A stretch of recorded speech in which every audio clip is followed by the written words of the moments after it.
Assalamualaikum warahmatullahi wabarakatuh. Perkenalkan, nama saya Dayang Nur Aini, NIM 860297667.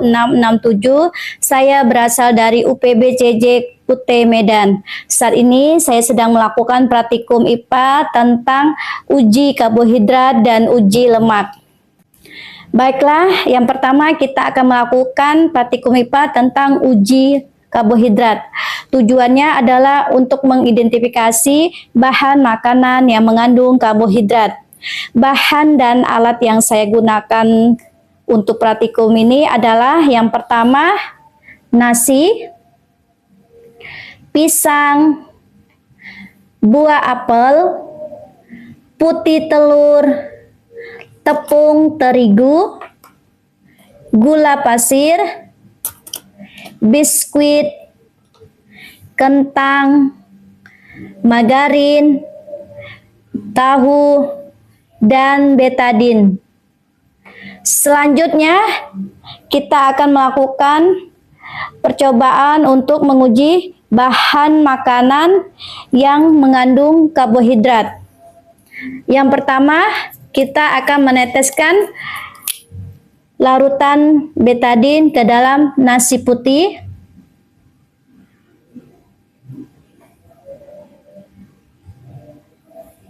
Kedua, pisang.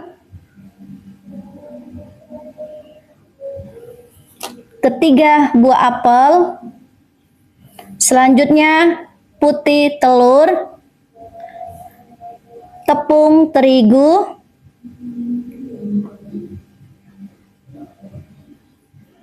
biskuit,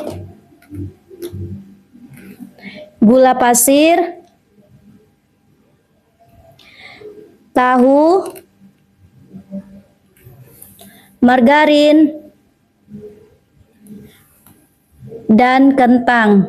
Selanjutnya kita akan menunggu perubahan selama 10 atau 20 menit. Apakah bahan makanan ini akan berubah warnanya atau tetap.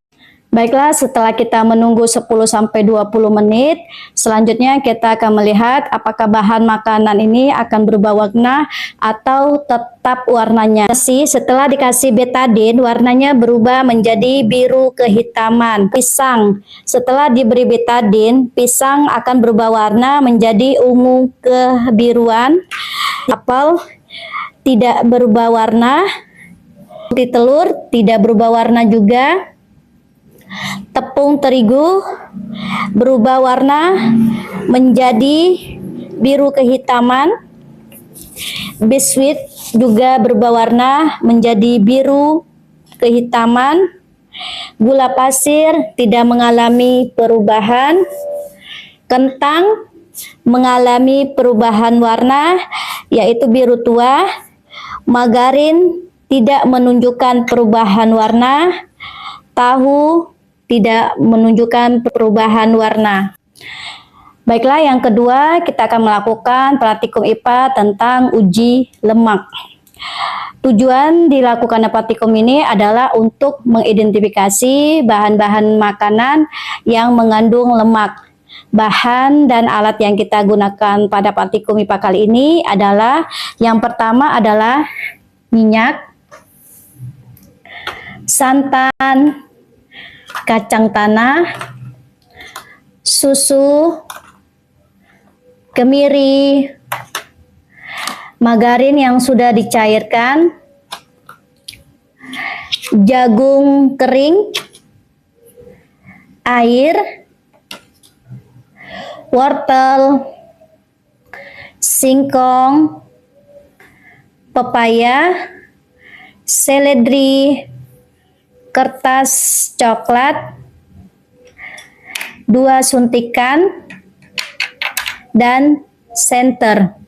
Baiklah, selanjutnya kita akan melakukan percobaan kepada semua bahan makanan ini ke dalam media kertas coklat.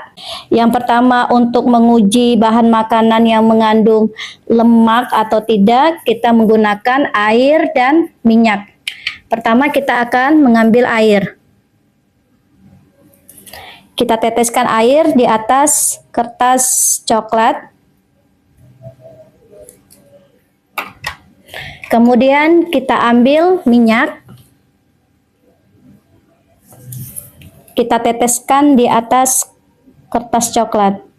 Sambil menunggu perubahan warna selama 10 atau 15 menit. Setelah kita menunggu 10 menit, kita akan melihat apakah kertas yang dikasih air dengan minyak akan meninggalkan bekas noda. Kertas yang kita tetesin minyak pada kertas coklat ini, dia meninggalkan noda, maka minyak termasuk lemak. Sedangkan kertas yang kita teteskan air tidak meninggalkan noda, maka air tidak mengandung lemak. Setelah kita melakukan uji pada air dan minyak yang mengandung lemak, maka selanjutnya kita akan menguji bahan-bahan yang kita sediakan. Yang pertama adalah jagung kering, kita gosokkan di kertas coklat. Kemudian singkong, kacang tanah,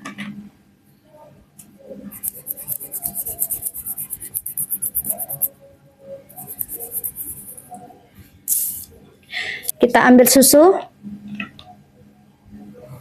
kemudian kita teteskan santan. Kita teteskan di kertas coklat, buah pepaya, kita gosokkan di kertas, wortel, teteskan margarin, seledri, kemiri. Setelah semua bahan makanan kita gosokkan di atas kertas coklat, selanjutnya kita akan menunggu selama 10 sampai 15 menit. Pertama adalah jagung kering. Jagung kering tidak meninggalkan noda sehingga jagung kering tidak termasuk lemak. Yang kedua, singkong. Singkong juga tidak meninggalkan noda pada kertas, maka tidak termasuk lemak. Yang ketiga adalah wortel. Wortel juga tidak meninggalkan bekas atau noda, maka wortel tidak termasuk lemak. Pepaya juga tidak meninggalkan noda, maka pepaya tidak termasuk lemak. Seledri juga tidak meninggalkan noda, maka seledri tidak termasuk lemak. Margarin meninggalkan noda sehingga margarin termasuk lemak. Kacang tanah juga meninggalkan noda sehingga kacang tanah termasuk lemak. Susu juga meninggalkan noda pada kertas sehingga susu termasuk lemak. Santan juga meninggalkan noda pada kertas sehingga termasuk lemak. Kemiri juga meninggalkan noda pada kertas sehingga kemiri termasuk lemak. Berdasarkan praktikum yang dilakukan, dapat disimpulkan bahwa makanan yang mengandung lemak ditandai dengan munculnya noda transparan pada kertas. Sedangkan makanan yang mengandung karbohidrat ditandai dengan perubahan warna, yaitu menjadi biru kehitaman saat diberi larutan betadin. Jadi, setiap makanan memiliki kandungan zat yang berbeda-beda, seperti lemak dan karbohidrat yang sangat penting bagi tubuh. Demikianlah praktikum IPA saya hari ini. Saya ucapkan terima kasih. Assalamualaikum warahmatullahi wabarakatuh.